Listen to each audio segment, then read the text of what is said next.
Loud speaker में आज हम बात करेंगे बड़ी खबरों की। गृह मंत्री अमित शाह फग्गन सिंह कुलस्ते के पक्ष में प्रचार करने के लिए मंडला पहुंचे थे और फिर प्रदेश अध्यक्ष वीडी शर्मा के पक्ष में प्रचार करने के लिए कटनी पहुंचे। दोनों ही दौरों में क्या कुछ कहा उन्होंने वो आपको बताएंगे ग्राफिक्स के माध्यम से। भी बड़ी बात है अमित शाह की, आप जानिए समझिए। कांग्रेस ने राम मंदिर का न्योता ठुकराया। 13,000 करोड़ से ज्यादा किसानों को सम्मान निधि दी गई मोदी सरकार की तरफ से, बीजेपी की सरकार की तरफ से।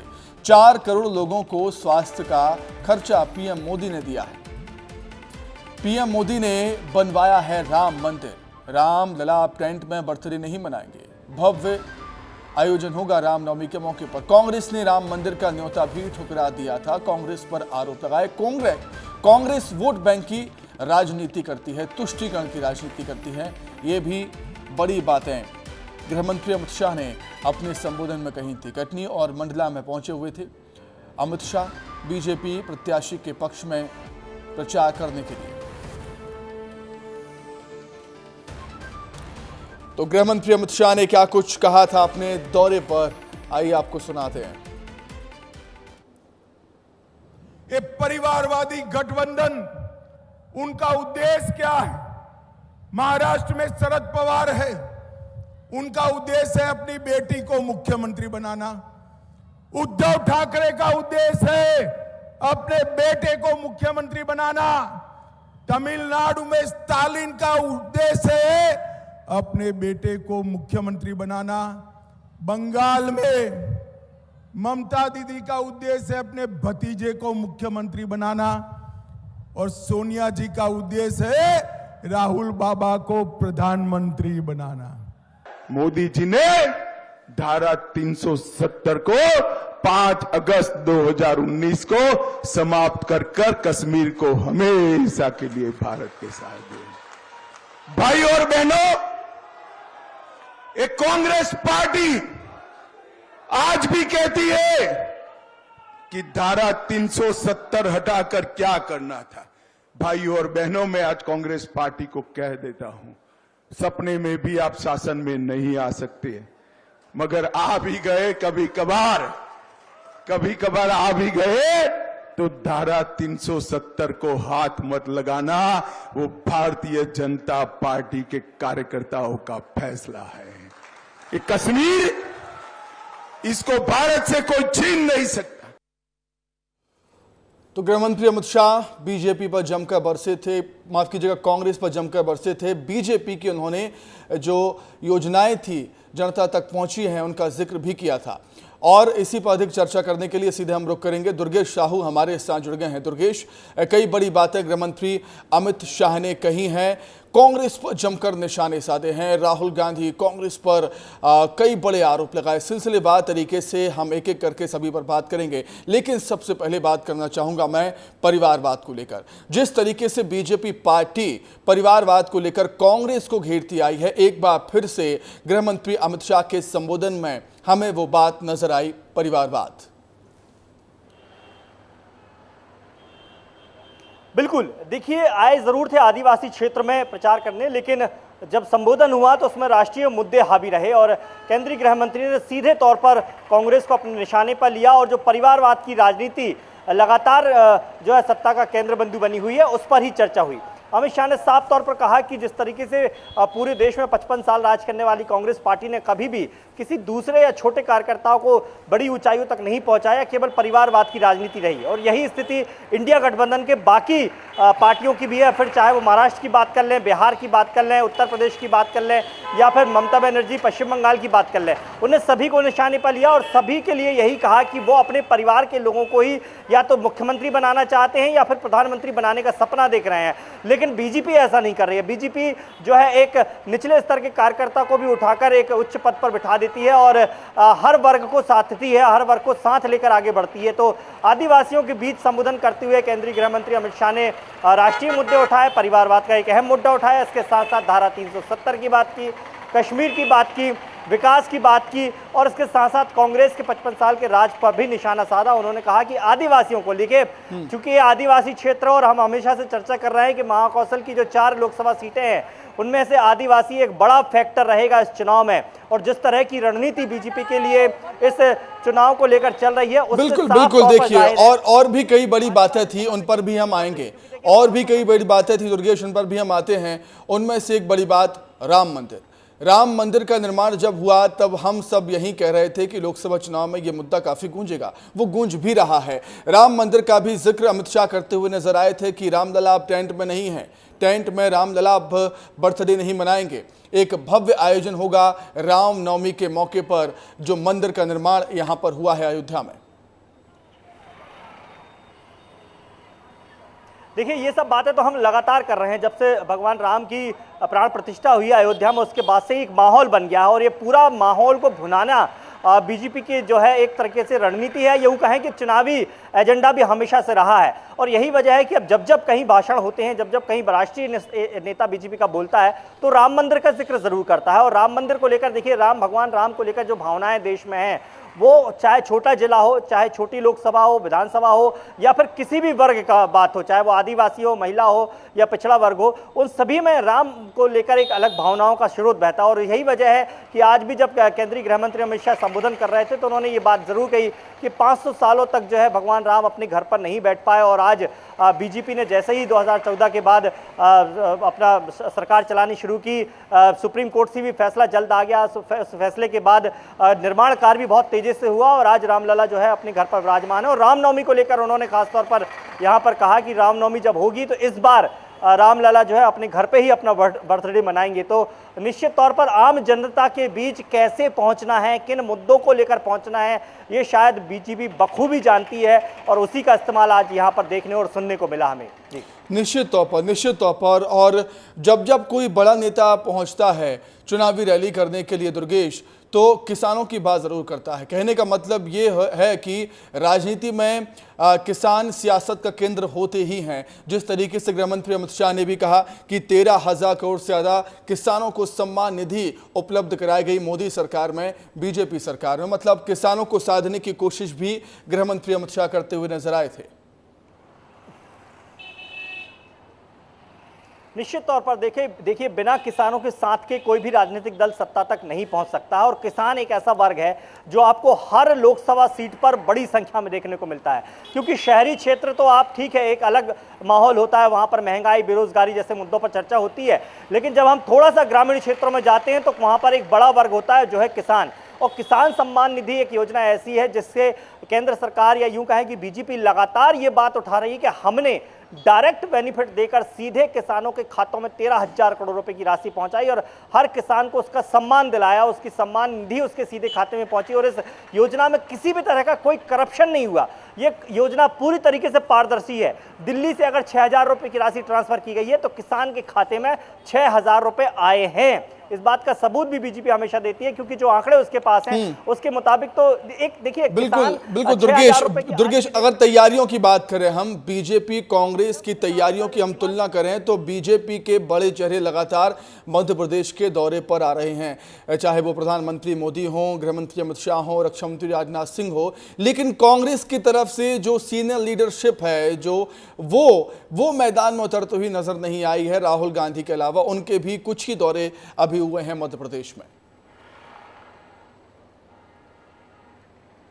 देखिए, ये बात खुलकर बोलने में कोई परहेज नहीं है, क्योंकि जिस तरह की रणनीति, जिस तरह की चुनावी प्रचार अभियान बीजेपी चलाती है, उस रणनीति से कांग्रेस कोसों दूर है। वर्तमान में हम अगर जिस तरह की बात करें, जिस तरह का पिछले 2 महीनों से जो कैंपेन बीजेपी का चल रहा है, वो अभूतपूर्व कहेंगे, क्योंकि यही एक चुनाव, देखिए युद्ध में और चुनाव में बहुत ज्यादा अंतर नहीं होता। आपको दुश्मन को हराना है, किसी भी कंडीशन में हराना, और ये बात बीजेपी बहुत अच्छी तरह जानती है। फिर चाहे सोशल मीडिया का इस्तेमाल हो, फिर चाहे वो स्टार प्रचारकों को मैदान में उतारने का मामला हो, या फिर अपने कैंडिडेट की लिस्ट समय से पहले जारी करने की बात हो। और यही बात है कि स्टार प्रचारकों के जिस तरह का दौरा महाकौशल क्षेत्र में चल रहा है, देखिए प्रधानमंत्री नरेंद्र मोदी के 2 कार्यक्रम हो चुके हैं, 2 दिवसीय प्रवास हो चुके हैं। जबलपुर में उन्होंने रोड शो किया, उसके बाद फिर उन्होंने 2 जनसभाएं की।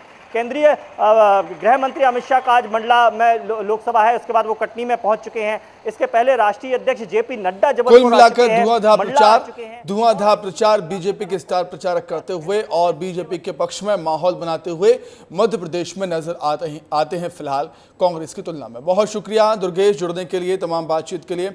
आगे बढ़ेंगे। विदिशा में पूर्व सीएम शिवराज सिंह चौहान ने बीजेपी कार्यकर्ताओं से कांग्रेस कार्यकर्ताओं को पार्टी में लाने की अपील की। उन्होंने कहा कि कांग्रेस का नेतृत्व अप्रासंगिक हो गया है, उल्टे सीधे फैसले ले रहा है कांग्रेस का नेतृत्व। जो कांग्रेस के विचारवान कार्यकर्ता हैं वो बीजेपी में आ रहे हैं। इस दौरान शिवराज सिंह चौहान ने बीजेपी में आए कांग्रेसियों को इशारों ही इशारों में विभीषण भी बता दिया। उन्होंने राम रावण युद्ध का जिक्र करते हुए कहा कि विभीषण ने अमृत कुंड पर तीर चलाने की बात कही थी। इसी तरह कांग्रेस को भेदने के लिए हमारे साथ भी कई कांग्रेस नेता आ गए।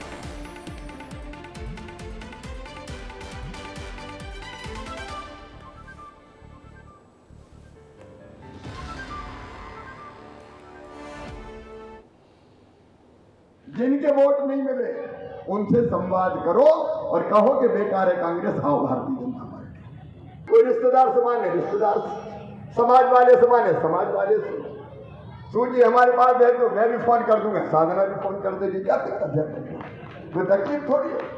जिससे मान सकते हैं उससे मना के उनको कन्विंस करो कि ये चुनाव छोटा नहीं है, बड़े मुद्दे का चुनाव हम भारतीय जनता पार्टी में आएंगे।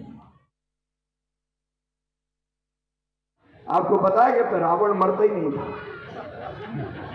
भगवान ने कई बार सिर काटे फिर सर उठ जाते। बाद में विभीषण ने कहा कहां मार रहे हो सिर पे? अरे नाभि कुंड में मारो, अमृत तो वही है, तो इनको पता है कहां नाभि कुंड वही मारो।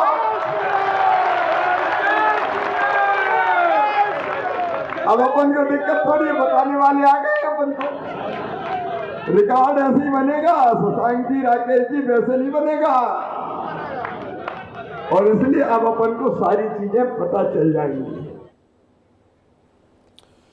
शिवराज सिंह चौहान ने लोकसभा चुनाव को राम रावण युद्ध से जोड़ते हुए बीजेपी में आ रहे कांग्रेस नेताओं को विभीषण बताया।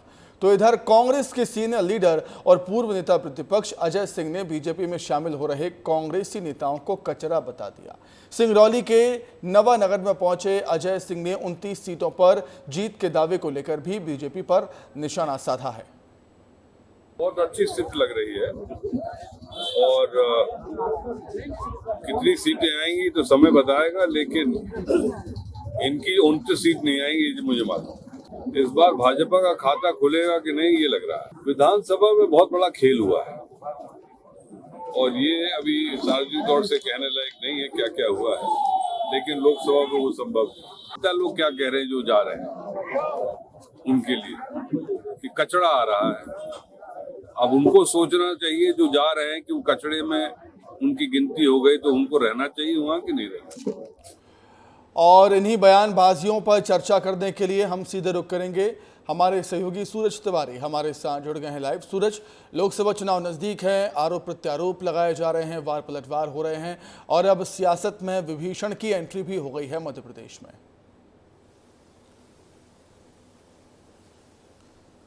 जी देखिए सुमित, लगातार अगर बीजेपी की बात करें तो राम मंदिर एक बड़ा मुद्दा भारतीय जनता पार्टी के लिए कई वर्षों से रहा है। ऐसे में जब रामलला की प्राण प्रतिष्ठा हुई और कांग्रेस नहीं पहुंची, तभी से लगातार भारतीय जनता पार्टी के जो तमाम दिग्गज नेता हैं वो उसको लेकर विपक्ष को कहीं ना कहीं घेर रहे हैं। और कांग्रेस से जाने वाले जो नेता हैं केवल एक सवाल, इस सवाल के जवाब पर कि आखिरकार मोह भंग क्यों हुआ, तो वो यही कह रहे हैं कि रामलला का अपमान हुआ इसलिए हम भाजपा में आए। यही चीज शिवराज सिंह चौहान भी कह रहे हैं। उन्होंने कहा कि जो कांग्रेस छोड़कर भाजपा में आ रहे हैं वो विभीषण है। कांग्रेस के जो बड़े नेता हैं उनका कांग्रेस से मोह भंग हो रहा है। साथ में शिवराज सिंह चौहान ने एक बड़ा बयान यह भी दिया है कि अपने कार्यकर्ताओं को जब संबोधित कर रहे थे तब उन्होंने कहा कि जो कांग्रेस के लोग हैं जो भाजपा को वोट नहीं करते उनको ज्यादा से ज्यादा भाजपा में लाओ, उनके रिश्तेदारों को लाओ, उनके दोस्तों को लाओ। साथ में एक बड़ा बयान यह भी दिया कि 90% वोट हमें हर बूथ पर करवाना है और 370 वोट जो बढ़ाने को लेकर बीजेपी अपनी रणनीति अपना रही है उसको लेकर भी कहीं ना कहीं बीजेपी एक्टिव है। जिस तरह तरह से शिवराज सिंह चौहान के बयान के बाद जो पूर्व नेता प्रतिपक्ष रह चुके हैं अजय सिंह राहुल, उन्होंने कहा कि बीजेपी जो है कचरा पॉलिटिक्स खेल रही है। ये बयान जो कचरा वाला था, ये खुद जो कैबिनेट मंत्री हैं मोहन सरकार में प्रहलाद पटेल, उन्होंने दिया था कि हमारे पास कचरे के अलग अलग डिब्बे हैं और किस तरह से हम जो नेता आ रहे हैं उन्हें किस तरह से रख रहे हैं, उसको लेकर उन्होंने कहा कि उसी बयान को कोट करते हुए कचरा पॉलिटिक्स का जिक्र किया। फिलहाल जिस तरह से शिवराज सिंह चौहान ये कहते हुए नजर आए कि दशकों पहले इस हिंदुस्तान में एक नरेंद्र आए थे, यानी स्वामी विवेकानंद का जिक्र किया। उन्होंने कहा कि स्वामी विवेकानंद, जिनका नाम नरेंद्र था, उन्होंने देश की तस्वीर बदली और दशकों बाद एक नरेंद्र और आए हैं जिन्होंने देश की तस्वीर बदलने के बाद दुनिया की भी तस्वीर बदल रहे हैं और दुनिया उनको एक बड़े विकास कार्यों के रूप में देख रही है। एक बात भी है, एक बात ये भी है सूरज, एक बात ये भी है सूरज कि जो कांग्रेसी नेता बीजेपी ज्वाइन कर रहे हैं, उनके सामने विषम परिस्थितियां बन रही हैं। कोई उन्हें विभीषण कहता है तो कोई उन्हें कचरा कह रहा है।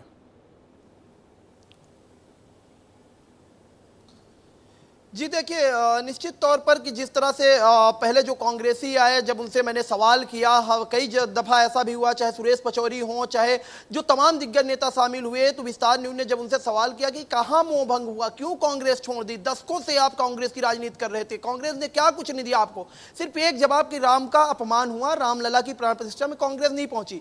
ऐसे में जब बीजेपी के नेताओं से सवाल किया जा रहा है कि कांग्रेस के जो नेता आए हैं उन्हें कहाँ आप एडजस्ट करेंगे, क्या पद देंगे, क्या बातचीत हुई, तो प्रहलाद पटेल ने ऐसे ही सवाल के जवाब में कहा था कि हमारे पास 3 कचरे के डिब्बे हैं, कहां किसको एडजस्ट करना है वो हम जानते हैं। और साथ में शिवराज सिंह चौहान ने जिस तरह से विभीषण बताया है, विभीषण कहना उनका यह है कि जिस तरह से कांग्रेस की जो रणनीति बनती थी वो अब आकर बीजेपी में रणनीति बनाएंगे और कहीं ना कहीं हमारे पास अब ऐसे लोग आ गए हैं जो विभीषण की भूमिका निभाएंगे। यानी जिस तरह से रावण, जब रावण का संवाद का भी जिक्र किया कि किस तरह से रावण को मारना था और विभीषण ने एक अहम भूमिका निभाई थी, सुमित प्रभु राम जब युद्ध हो रहा था तो उन्होंने अहम भूमिका निभाते हुए बताया था कि कैसे रावण का वध हो सकता है। उसी सिलसिले में ये पूरा जिक्र करते हुए उन्होंने कांग्रेसियों को विभीषण बताया है। तो कहीं ना कहीं आने वाले समय में अभी राम विभीषण और भी संवाद होंगे जो आएंगे।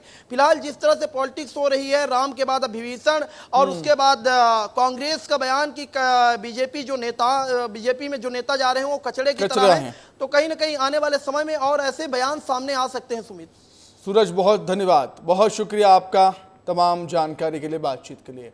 आगे बढ़ेंगे अब।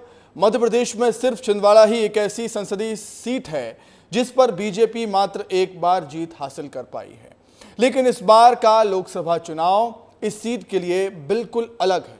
इसका अंदाजा इस बात से लगाया जा सकता है कि कमलनाथ रात दिन छिंदवाड़ा में ही कैंपेनिंग कर रहे हैं, अपने बेटे नकुलनाथ के लिए प्रचार कर रहे हैं, लेकिन बीजेपी है जो कमलनाथ के इर्द गिर्द ही घूम रही है और छिंदवाड़ा में उन्हें ललकार रही है। पहले रिपोर्ट देखिए, फिर इस पर होगी विस्तार से चर्चा। लोकसभा चुनाव अब अपने पूरे शबाब पर आ चुका है और मध्य प्रदेश में ये सियासी लड़ाई काफी दिलचस्प होती नजर आ रही है। बीजेपी ने मध्य प्रदेश में 29 सीटों को जीतने के लिए जो प्लान बनाया था उसमें वो लगभग कामयाब होती दिख रही है। कांग्रेसियों को अपने साथ लाकर कांग्रेस को ही कमजोर कर रही है, तो छिंदवाड़ा जैसे कांग्रेस के गढ़ में जाकर कमलनाथ को ललकार रही है। छिंदवाड़ा पहुंचे मुख्यमंत्री डॉक्टर मोहन यादव ने इस चुनाव को छिंदवाड़ा की आजादी का चुनाव नाम दिया है। कमलनाथ, तुम भी कितनी बार मुख्यमंत्री रहे हो, एक आध बार तो जाते, आप नहीं जा सकते क्योंकि आप तो हेलीकॉप्टर घर बार उड़ा के टाइम पास करते हो, आपको फुर्सत नहीं है, आप अपने घर में आनंद करते हो और छिंदवाड़ा को गुलाम बना के रखते हो। मुझे इस बात की खुशी है, इस बार छिंदवाड़ा लड़ाई लड़ रहा है तो अपनी आजादी की लड़ाई लड़ रहा है। डॉक्टर मोहन यादव यहीं नहीं रुके, उन्होंने कहा कि कमलनाथ ने छिंदवाड़ा के लिए तपस्या नहीं समस्या पैदा की है। पानी की बड़ी बड़ी बूंदे यहाँ की सारी गंदगी ले जाने के लिए अब हमारे बीच में आ रही है। बदलते मौसम के साथ यहाँ की ऋतुएं बता रही है कि मौसम बदल रहा है। हेलीकॉप्टर में उड़ने वाले जमीन पर रहने वाले ठंडा गाड़ेंगे, ये माहौल बता रहा है। बीजेपी अपनी रणनीति से नाथ के गढ़ को भेदने की कोशिश में लगी है, तो कमलनाथ हर मंच से अपने 44 साल के संबंधों की दुहाई दे रहे हैं और जनता को पुराने संबंधों की याद दिला रहे हैं। मुझे 40 साल पहले का चांद याद है। मैं भोपाल में जब कहता था कि मैं छिंदवाड़ा में से हूँ 40 साल पहले, लोग कहते थे कौन सा छिंदवाड़ा। मैंने तो अपनी जवानी समर्पित कर दी। मध्य प्रदेश में सिर्फ छिंदवाड़ा ही एक ऐसी संसदीय सीट है जिस पर बीजेपी सिर्फ एक बार जीत हासिल कर पाई है। लेकिन इस बार का लोकसभा चुनाव इस सीट के लिए बिल्कुल अलग है। ये पहला मौका है जब कमलनाथ दिन रात छिंदवाड़ा में ही कैंपेन कर रहे हैं और अपने बेटे नकुलनाथ को जिताने के लिए पसीना बहा रहे हैं। पूरे चुनाव प्रचार में कमलनाथ जी नजर नहीं आ रहे हैं छिंदवाड़ा के अलावा इस बार, क्योंकि उनका चुनाव टफ चुनाव है, इसलिए वो पूरी ताकत से अपने चुनाव में लगे। 19 तारीख को चुनाव, उसके बाद वो आपको दिखेंगे। राष्ट्रीय स्तर के नेता है, राहुल गांधी की सभा में भी नहीं गए। अरे वो अभी अपने चुनाव में लगे हैं। नकुल वहां से लड़ रहे हैं। आपको मालूम है बीजेपी किस तरह से वहां पर कॉन्सेंट्रेट कर रही है। वहां से छोड़ के चले जाएंगे तो बीजेपी और हावी हो जाएगी। मिशन 29 को लेकर आगे बढ़ रही बीजेपी की राह में सबसे बड़ा रोड़ा छिंदवाड़ा ही है, जहां बीजेपी 2014 और 2019 की लहर में भी नहीं जीत पाई। यही वजह है कि बीजेपी ने पूरा फोकस छिंदवाड़ा पर कर दिया है। अब देखना होगा कि नाथ के गढ़ में कमल खिलेगा या कमलनाथ अपने गढ़ को बरकरार रखने में कामयाब होंगे। ब्यूरो रिपोर्ट, विस्तार न्यूज। तो इस बार के लोकसभा चुनाव में मध्य प्रदेश की सबसे चर्चित हॉट सीट छिंदवाड़ा पर चर्चा करने के लिए सीधे हम रुख कर देंगे दुर्गेश साहू का। हमारे सहयोगी दुर्गेश हमारे साथ जुड़े हुए। दुर्गेश, कई दशकों में ऐसा पहली बार हो रहा होगा कि छिंदवाड़ा में कांटे की टक्कर हम देखेंगे। दुर्गेश। बिल्कुल सुमित, और ये टक्कर इसलिए देखने को मिल रही है क्योंकि इस बार छिंदवाड़ा जिस तरीके से बीजेपी ने बांध रखा है उससे कहीं ना कहीं कांग्रेस और कमलनाथ की नींद जरूर उड़ी हुई है। और यही हम कहेंगे कि यही वजह है कि कमलनाथ अपने छिंदवाड़ा को छोड़कर कहीं जा नहीं पा रहे हैं, क्योंकि छिंदवाड़ा में जिस तरीके से कई कांग्रेस के कार्यकर्ताओं को अपने खेमे में लेना, बड़े दिग्गज नेताओं को अपने खेमे में लेना, यहाँ तक कि सिटिंग एमएलए यानी कि जो अमरवाड़ा विधानसभा सीट से कमलेश शाह है वो कांग्रेस पार्टी छोड़ देते हैं और अपनी सीट खाली कर देते हैं और वो बीजेपी में शामिल हो जाते हैं। महापौर का बीजेपी में शामिल होना, कमलनाथ के जो राइट हैंड कहे जाते हैं जिन्होंने अपनी विधानसभा सीट कमलनाथ के लिए छोड़ दी थी वो बीजेपी में शामिल हो जाते हैं।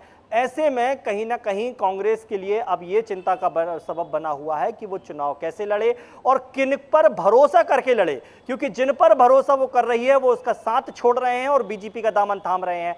दूसरी बड़ी बात कि कांग्रेस लगातार ये बात कह रही थी या हम तमाम लोग ये चर्चा कर रहे थे कि कोई बड़ा और दिग्गज नेता बीजेपी का छिंदवाड़ा से उतरेगा, लेकिन ऐसा नहीं हुआ। बीजेपी ने अपनी रणनीति के तहत सबको हैरान कर दिया और स्थानीय नेता को ही टिकट दी। विवेक बंटी साहू वहां से मैदान पर हैं, जो पिछले 2 बार के चुनाव में बीजेपी कांग्रेस को कड़ी टक्कर दे चुके हैं। जीत नहीं पाए लेकिन वो कांग्रेस को जो है छिंदवाड़ा से बाहर भी नहीं निकलने दिया, उन्होंने कमलनाथ को बाहर नहीं निकलने दिया और यही एक बड़ी वजह है कि एक बार फिर उन्होंने भरोसा जताया है।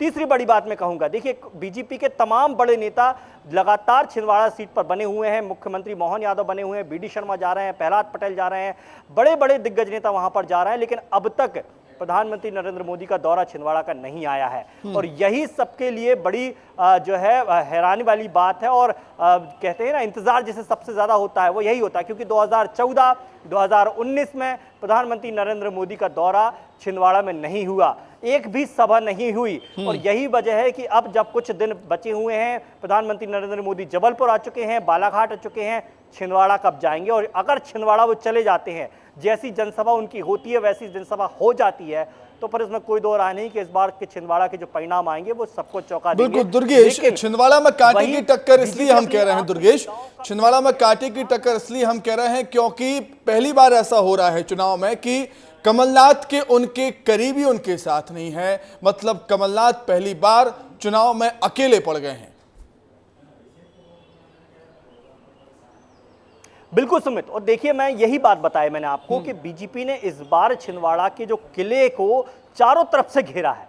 सबसे पहले उन्होंने इस किले की नींव को खोदा, यानी कि जो कार्यकर्ता होते हैं, जो छिंदवाड़ा में कहे जाते थे कि जो कट्टर कार्यकर्ता हैं कमलनाथ के, वो पार्टी कांग्रेस पार्टी के कम कमलनाथ के ज्यादा है, वो केवल कमलनाथ को स्वीकार करते हैं। ऐसे में उन कार्यकर्ताओं को अपनी पाली में लेना, उन विधायक को अपनी पाली में लेना, उस महापौर को अपनी पाली में लेना, कमलनाथ के राइट हैंड को अपनी पाली में लेना, इस बात की दर्शाता है कि कमलनाथ के किले की जो नींव है बीजेपी ने उस पर वार किया है। लेकिन मैं बार बार यही बात कह रहा हूं सुमित कि आखिरी बार वो कब होगा, ये सबको इंतजार है। क्योंकि ये कहा जाता है छिंदवाड़ा की जनता के बीच, ये कहा जाता है वहां के प्रबुद्ध जनों के बीच कि अगर प्रधानमंत्री नरेंद्र मोदी 2014 या 2019 में एक आम सभा कर देते तो शायद ये परिणाम या ये जो हम बात कर रहे हैं ये कुछ और बातें होती। लेकिन वही मैं बात कर रहा हूं कि जब नींव खोद डाली है बीजेपी ने, तो फिर वो आखिरी बार कब होगा, होता भी है या नहीं होता है, ये एक चिंता की बात है कांग्रेस के लिए या बीजेपी के लिए। क्योंकि बीजेपी के बाकी तो सभी दिग्गज नेता जा रहे हैं। अच्छा देखिए दुर्गेश देखिए, इसमें कोई शक नहीं है, इसमें कोई शक नहीं है कि छिंदवाड़ा में कमलनाथ ने काम नहीं किया, बहुत काम किया है। लेकिन बीजेपी ने ऐसी परिस्थितियां बना दी हैं उनके सामने, कांग्रेस के सामने, कमलनाथ के सामने, कि उनको बार बार बताना पड़ रहा है कि मैंने क्या किया। मैं आपको पढ़ के सुना दूं। वो कह रहे हैं कि जो बच्चे 7वीं तक पढ़े हैं उनके लिए मैंने रोजगार की व्यवस्था की, ये कहा कमलनाथ ने। मैंने स्किल डेवलपमेंट सेंटर खुलवाए, ये कहा कमलनाथ ने। कमलनाथ आगे कहते हैं मैंने छिंदवाड़ा में 6000 किलोमीटर ग्रामीण सड़कें बनवाई, हाईवे बनवाया। मतलब मैंने ये किया, मैंने वो किया, मैंने ये करवाया, मैंने वो करवाया। कमलनाथ को अब बताना पड़ रहा है छिंदवाड़ा की जनता को, वहां की जनता को, जहां उन्होंने अपने पूरा आधे से ज्यादा जीवन बता दिया। सुमित, उसकी परिस्थितियां हैं, दरअसल इस तरह के हालात छिंदवाड़ा में बन गए हैं कि कमलनाथ को अपने किए गए कार्य को बतलाना पड़ रहा है। और देखिए इसमें कोई दो राय नहीं है, मैं खुद छिंदवाड़ा से आता हूं, मैंने छिंदवाड़ा को बहुत करीब से देखा है। मैंने 30 साल पहले का छिंदवाड़ा देखा और 30 साल बाद का छिंदवाड़ा देखा हूं।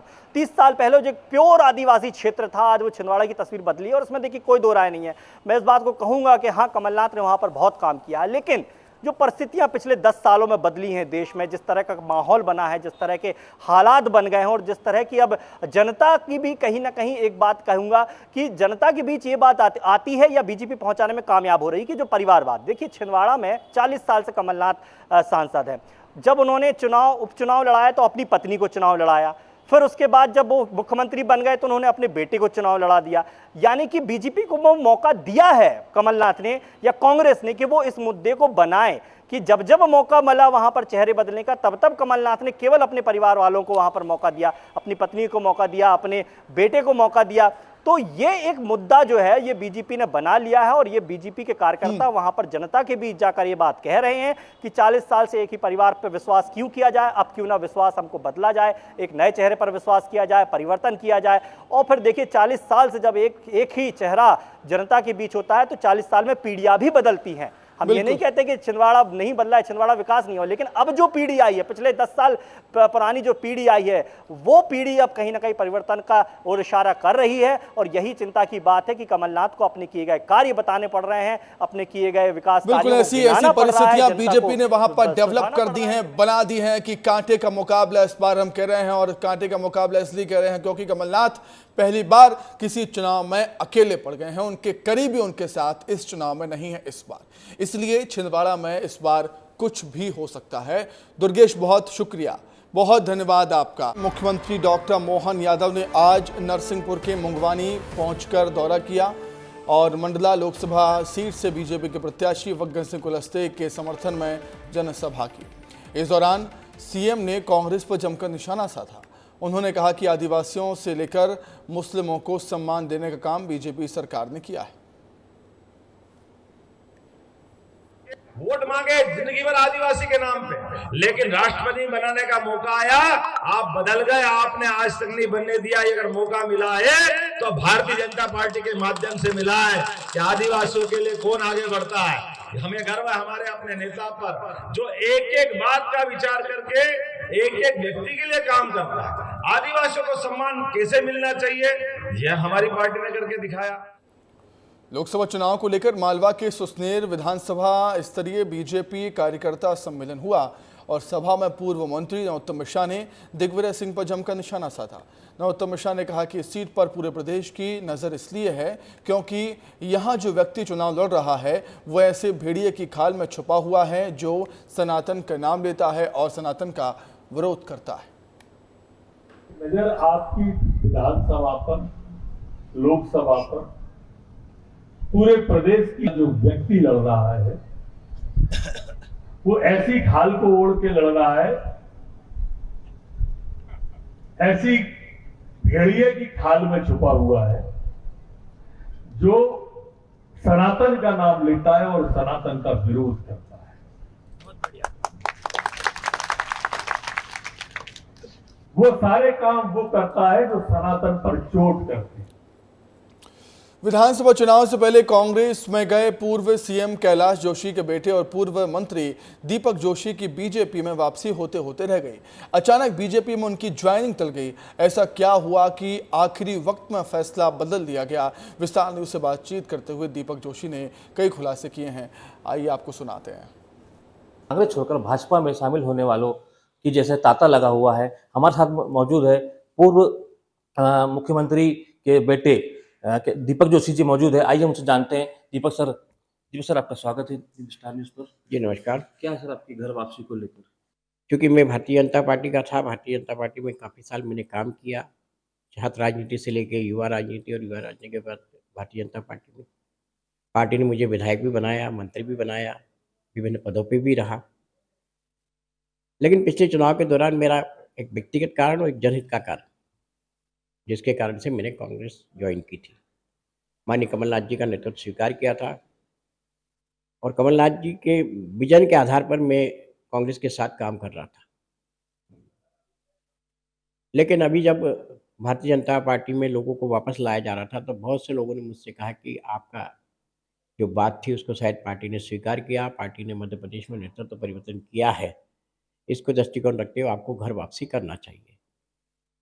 मैंने कहा कि मैं अपनी तरफ से पहल नहीं करूंगा, पहल पार्टी की तरफ से होगी तो मैं निश्चित रूप से मैं सम्मिलित हो सकता हूँ। 9 मार्च को टीवी पर देखने में आया कि अरुणोदय चौबे और एक और किसी के साथ मेरा नाम प्रमुखता से लिया जा रहा था कि मैं भारतीय जनता पार्टी ज्वाइन करूंगा, 11 तारीख को ज्वाइन करूंगा। लेकिन इसके पहले सामान्य बीडी शर्मा जी और नरोत्तम मिश्रा जी का फोन मेरे पास आया और मुझसे कहा गया कि आपको 2 लोगों से घर जाकर माफ़ी मांगना होगी। तो मैंने कहा था मैं पार्टी से माफ़ी मांगने के लिए तैयार हूँ, व्यक्तियों से माफ़ी मांगने के लिए कदापि तैयार नहीं हूँ। मैंने ऐसा कोई आचरण व्यवहार नहीं किया जिससे इन व्यक्तियों को किसी प्रकार का मैंने नुकसान पहुँचाया। लेकिन अगर आपको लगता है तो मैंने किसी सिद्धांत और नीति के आधार पर इनके खिलाफ बोला है, और अगर लगता है तो मैं कदापि इनके साथ माफ़ी नहीं मांगूंगा और नहीं जाऊँगा। बताया है कि उनकी ज्वाइनिंग को लेकर शर्त रखी गई है, जबकि अन्य जो कांग्रेसी नेता है जो आ रहे हैं, जो ज्वाइन कर रहे हैं, उनके लिए किसी प्रकार की कोई शर्तें लागू नहीं होती है। मुकेश तिवारी, छिंदवाड़ा। चरणदास महंत और कांग्रेस नेताओं के विवादित बयानों पर मंत्री केदार कश्यप ने पलटवार किया। उन्होंने कहा कि कांग्रेस आतंकवादियों की भाषा बोल रही है। विस्तार न्यूज से खास बातचीत में उन्होंने लोकसभा चुनाव प्रचार को लेकर भी पार्टी की रणनीति बताई। केदार कश्यप हमारे साथ, उनसे ही बातचीत करेंगे। लगातार आप दौरे कर रहे हैं और जिस तरीके से कांग्रेस नेताओं के बयान आ रहे हैं, क्या कहेंगे आप? पूरे प्रदेश में और पूरे देश में जो वातावरण है वो भारतीय जनता पार्टी के पक्ष में है। माननीय नरेंद्र मोदी जी दुनिया के सबसे ताकतवर नेता है। आज वो केवल भारत के नहीं बल्कि विश्व की संपत्ति है, और कांग्रेस के नेता उनकी इस सफलता को, उनके इस कद को पचा नहीं पा रही है। इस कारण से उलझुल बयान करके वो अपना कद बढ़ाने की कोशिश कर रहे हैं। लेकिन जनता ने तय कर दिया है कि जिस तरीके से विधानसभा में उनको धूल चटाया था, इस बार उनका सुपड़ा साफ इस चुनाव में होगा। आपने कहा कि कांग्रेस के जो नेता है वो पाकिस्तान की बोली बोल रहे हैं। बिल्कुल, कांग्रेस की जो भाषा है वो कहीं न कहीं से कभी वो डंडे मारने की बात करते हैं, कभी तीर मारने की बात करते हैं, और उनको मारने की बात करते हैं, मर जाने की बात करते हैं। तो ये तो रोहिंग्या, ASI, आतंकवादियों के साथ में खड़े दिखाई देते हैं। पाकिस्तानी की जो भाषा है उस भाषा में बात करते हैं। आज पाकिस्तानी क्या चाहता है? नरेंद्र मोदी जी का खात्मा चाहता है। तो खात्मा मतलब तो वो तो सीधा सीधा इनकी मानसिकता सीधा सीधा उजागर हो रही है। ये पहले चरण में बस्तर लोकसभा चुनाव में मतदान होना है, और कौन कौन से नेता बस्तर संभाग के दौरे पर आने वाले हैं? शनिवार के दिन 13 तारीख को हमारे देश के रक्षा मंत्री आदरणीय श्री राजनाथ जी का कार्यक्रम तय हुआ है, और यदि समय होगा तो और भी हमारे बड़े नेता उस कार्यक्रम में सम्मिलित होंगे। बिहार के पूर्व डिप्टी सीएम तेजस्वी यादव ने हेलीकॉप्टर में बैठकर लंच किया और लंच में मछली का स्वाद भी चखा। लेकिन उनका नवरात्रि में मछली का स्वाद लेना चर्चा का विषय बन गया है। बीजेपी खेमा सक्रिय हुआ और तेजस्वी यादव को रीजनल सनातनी बता दिया है, सीजनल सनातनी बता दिया, माफ कीजिएगा। और मामले ने जब तूल पकड़ा तो तेजस्वी यादव ने इसे बीजेपी का IQ टेस्ट नाम दे दिया। अब इस चुनावी स्टंट में कौन पास हुआ और कौन फेल, ये आप खुद समझिए, रिपोर्ट देखिए।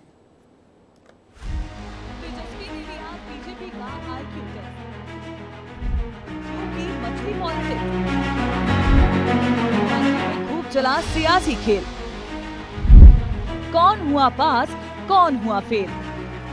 तो आज मुकेश जी जो है खाना लाए हैं, लंच में मछली लाए हैं और बहुत ही स्वादिष्ट मछली है, 1 कांटे का मछली है। बिहार के पूर्व डिप्टी सीएम और आरजेडी नेता तेजस्वी यादव के इस वीडियो ने सियासत में हलचल मचा दी है। इस वीडियो ने तेजस्वी यादव को विवाद में लाकर खड़ा कर दिया है। तेजस्वी यादव के साथ वीडियो में नजर आ रहे शख्स वीआईपी प्रमुख मुकेश सहनी है, जो वीडियो में ये बोलते हुए सुनाई दे रहे हैं कि इसे देखने के बाद कुछ लोगों को मिर्ची लगेगी, और हुआ भी कुछ ऐसा ही। वीडियो वायरल हुआ तो बीजेपी ने मोर्चा संभाल लिया, हमले तेज कर दिए और सवाल इस वीडियो की टाइमिंग पर उठने शुरू हो गए। क्योंकि मौका नवरात्रि का है तो बीजेपी तेजस्वी को सीजनल सनातनी बताने में भी नहीं चूकी।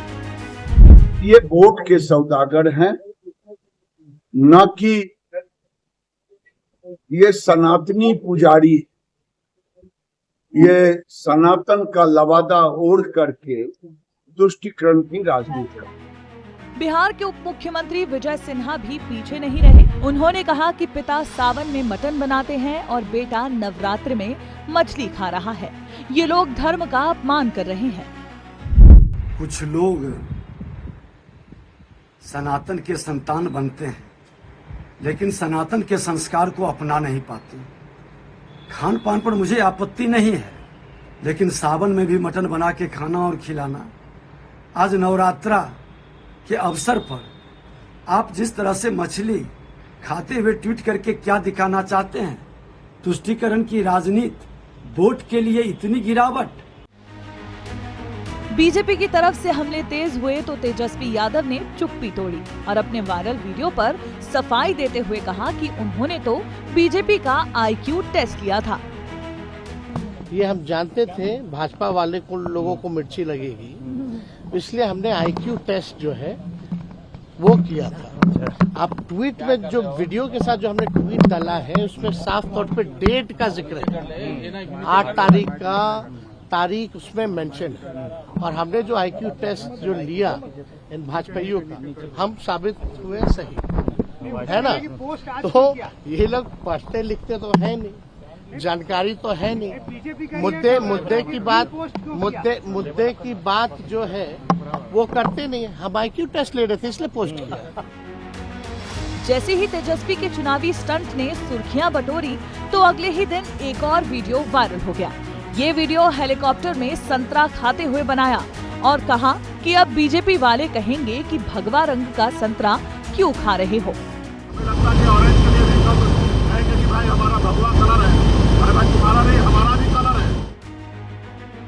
नवरात्रि में जिस तरह तेजस्वी यादव के मछली खाने पर विवाद हो रहा है, ठीक ऐसे ही अगस्त 2023 में लालू यादव का एक वीडियो सामने आया था, जिसमें वो अपनी बेटी मीसा भारती के साथ राहुल गांधी को मटन बनाना सिखा रहे थे। तब भी राजनीति ने ऐसे ही तूल पकड़ा था। सावन के पवित्र महीने में मटन का लुत्फ उठाने पर लालू यादव के परिवार पर खूब सियासी हमले किए गए थे। हालांकि इस बार तेजस्वी यादव ने मछली पॉलिटिक्स को आईक्यू टेस्ट का नाम देकर अपना पल्ला झाड़ लिया है। लेकिन ये सियासत है और मौका चुनाव का, तो कहा जा सकता है कि बात तो आगे निकल चुकी है और अब वक्त ही बताएगा कि सियासत के इस टेस्ट में कौन फेल होगा और कौन पास। ब्यूरो रिपोर्ट, विस्तार न्यूज। वहीं केंद्रीय रक्षा मंत्री राजनाथ सिंह रीवा के मऊगंज में बीजेपी प्रत्याशी जनार्दन मिश्रा के समर्थन में सभा करने के लिए पहुंचे। यहां उन्होंने कहा कि बीजेपी जो कहती है वो करती है। हम सोच समझ और नाप तौल कर घोषणा पत्र तैयार करते हैं। उन्होंने 2014 में बनाए गए बीजेपी के घोषणा पत्र का एक किस्सा भी सुनाया। कांग्रेस, बसपा, इनके पास कुछ बचा नहीं है। समाजवादी पार्टी के पास कोई काम नहीं है। समाजवादी पार्टी केवल एक काम कर रही है, सोमवार से लेकर रविवार तक रोज कैंडिडेट बदल रहे। अब मुझे लगता है कि 2024 का जो एक चुनाव हो जाएगा उसके बाद लोग कहेंगे सपा मतलब समाप्त पार्टी। अब कांग्रेस के बारे में चुनाव के बाद लोग पूछेंगे, आगे के जो भी नौजवान होंगे, कौन कांग्रेस? मेरे बहनों भाइयों, साइकिल पंचर हो गई है, टायर। बीते दिन रक्षा मंत्री राजनाथ सिंह संभल पहुंचे, जहां उन्होंने सभा को संबोधित करते हुए सपा पर जमकर निशाना साधा। रक्षा मंत्री ने कहा कि सपा का मतलब समाप पार्ट है। वहीं रक्षा मंत्री ने कांग्रेस को आड़े हाथों लिया और कहा कि साइकिल पंचर हो गई है, टायर खुल गए हैं, पंजा भी लटक कर झूल रहा है, अब देश में खिलेगा केवल कमल का फूल। चलिए सुनाते हैं क्या कुछ कहा उन्होंने। सपा, कांग्रेस, बसपा, इनके पास कुछ बचा नहीं। समाजवादी पार्टी के पास कोई काम नहीं है। समाजवादी पार्टी केवल एक काम कर रही है, सोमवार से लेकर रविवार तक रोज कैंडिडेट बदल रहे। अब मुझे लगता है कि 2024 का जो एक चुनाव हो जाएगा, उसके बाद लोग कहेंगे सपा, सपा मतलब समाप्त पार्टी। अब कांग्रेस के बारे में चुनाव के बाद लोग पूछेंगे, आगे के जो भी नौजवान होंगे, कौन कांग्रेस? मेरे बहनों भाइयों, साइकिल पंचर हो गई है, टायर गए हैं खुल, पंजा भी लटक कर गया है झूल। अब देश में खिलेगा केवल कमल का फूल। लोकसभा चुनाव से पहले अब नेताओं के तीखे बोल शुरू हो चुके हैं। बालाघाट सिवनी संसदीय क्षेत्र से पूर्व सांसद रहे और बसपा से प्रत्याशी कंकर मुंजानी के एक बयान ने और हलचल मचा दी, जिसके बाद सियासत गर्मा गई। उन्होंने कांग्रेस प्रत्याशी पर तीखा बयान दे दिया। उन्होंने कहा कि कांग्रेस ने मुझे टिकट नहीं दिया और ऐसे कैंडिडेट का मैं साथ नहीं दूंगा जिसे ना बोलना आता है, ना जिसकी शक्ल है, ना ही अक्ल है। मालूम हो कि विधायक अनुभा मुंजारे कांग्रेस प्रत्याशी सम्राट सिंह सिकरवार के लिए प्रचार कर रही हैं, जिसके चलते दोनों पति पत्नी के बीच मतभेद चल रहा है। कांग्रेस ने टिकट मांगी थी, टिकट नहीं मिली, अलग चीज थी। तो फिर कांग्रेस में साथ नहीं दे सकता। ऐसे कैंडिडेट को साथ दूंगा कि जो बिल्कुल ही कोई काम का नहीं है, बोल नहीं सकता, शकल नहीं है, अकल नहीं है। वो दिन भर तो मतलब राजश्री अंदर कर रहता है, मुंह के अंदर, फिर राजश्री निकालता है शाम को 5 बजे, तो फिर बोतल डाल लेता अंदर। और अब बात करेंगे अनूठे चुनाव प्रचार की। हरिद्वार लोकसभा सीट से कांग्रेस से पूर्व मुख्यमंत्री हरीश रावत के बेटे वीरेंद्र रावत चुनावी मैदान में। हरीश रावत लगातार अपने बेटे को जिताने के लिए जनता के बीच जाकर दिन रात प्रचार कर रहे हैं और इसी दौरान कांग्रेस नेता हरीश रावत का अलग अंदाज देखने को मिला, जहां उन्होंने छोले बनाए और लोगों से समर्थन की अपील की। मालूम हो कि उत्तराखंड के पूर्व सीएम रावत अपनी बेबाकी के लिए जाने जाते हैं और इंटरनेट मीडिया के तमाम प्लेटफॉर्म पर वो काफ़ी एक्टिव रहते हैं।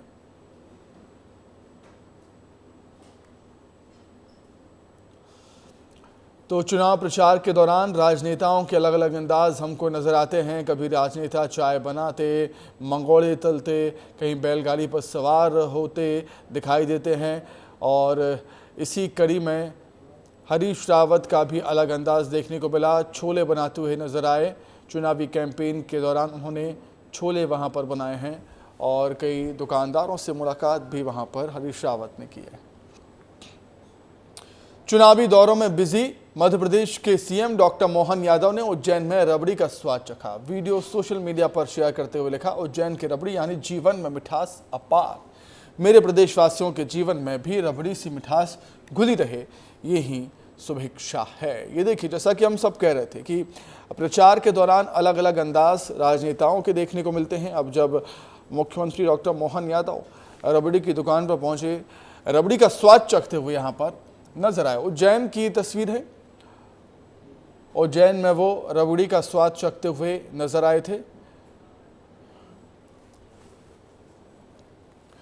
विदिशा में पूर्व सीएम और बीजेपी प्रत्याशी शिवराज सिंह चौहान का अलग अंदाज देखने को मिला। उन्होंने लोगों और पार्टी कार्यकर्ताओं के साथ चाय पी, बातचीत की। इस दौरान लोग उनके साथ सेल्फी लेते हुए भी नजर आए। चुनाव प्रचार के दौरान राजनेताओं के अलग अलग अंदाज देखने को मिलते हैं और इसी कड़ी में शिवराज सिंह चौहान का भी एक अलग अंदाज देखने को मिला। शिवराज सिंह चौहान जनता के बीच, आम लोगों के बीच चाय की चुस्की लेते हुए नजर आए। ये देखिए तस्वीरें। अपने इसी सहज सरल अंदाज को लेकर शिवराज सिंह चौहान जाने जाते हैं और मध्य प्रदेश की जनता के बीच काफ़ी लोकप्रिय नेता भी हैं अपने इसी सरल सहज व्यवहार को लेकर। विदिशा में चुनाव प्रचार करने के लिए पहुंचे थे। चुनावी कैंपेन के दौरान शिवराज सिंह चौहान का अलग अंदाज देखने को मिला। लोगों के साथ, कार्यकर्ताओं के साथ चाय की चुस्की ली पूर्व सीएम शिवराज ने। चुनावी खबरें देखेंगे फटाफट अंदाज में। उत्तराखंड दौरे पर पीएम मोदी। ऋषिकेश में प्रधानमंत्री ने जनसभा को किया संबोधित। कहा, कमजोर सरकार से दुश्मनों को फायदा। आतंकियों को अब घर में घुसकर मारा जाता है। ऋषिकेश में बोले पीएम मोदी, कांग्रेस शक्ति को खत्म करना चाहती है।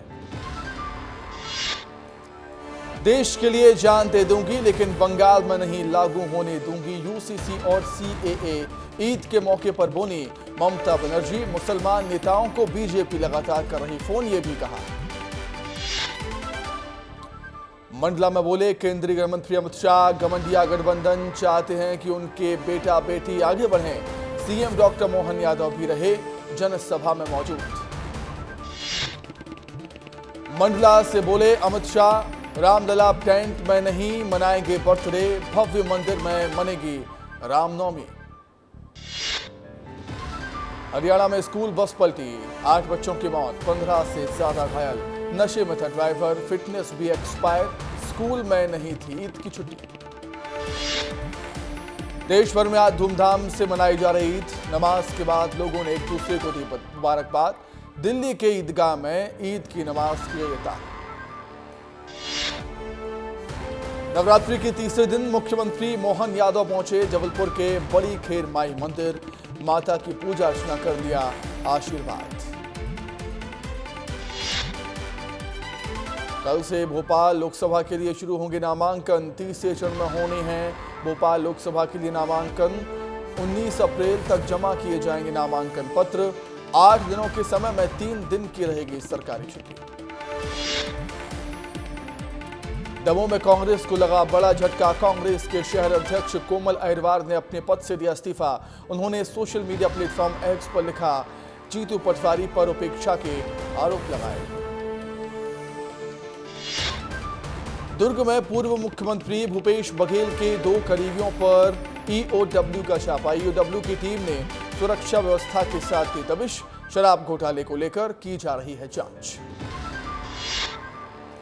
चुनाव के ठीक पहले लखनऊ में बीएसपी को लगा झटका। बीएसपी सांसद मलूक नागर ने दिया इस्तीफा। बिजनौर से बीएसपी सांसद हैं मलूक नागर। छिंदवाड़ा में कांग्रेस को लगेगा एक और झटका। दीपक सक्सेना के करीबी अमित सक्सेना बीजेपी में होंगे शामिल। जिला पंचायत उपाध्यक्ष हैं अमित सक्सेना। छत्तीसगढ़ नेता प्रतिपक्ष ने प्रधानमंत्री मोदी पर टिप्पणी करने से किया मना।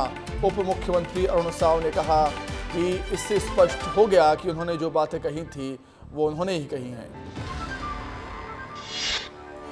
नक्सलियों पर बोले उप मुख्यमंत्री अरुण साव, नक्सली मुख्य धारा में आकर जुड़े। बस्तर आगे बढ़े, इस दिशा में सरकार कर रही है काम। नक्सलियों को सरकार से मिलकर बस्तर के विकास पर करना चाहिए काम। और इसी के साथ फिलहाल लाउड स्पीकर में इतना ही।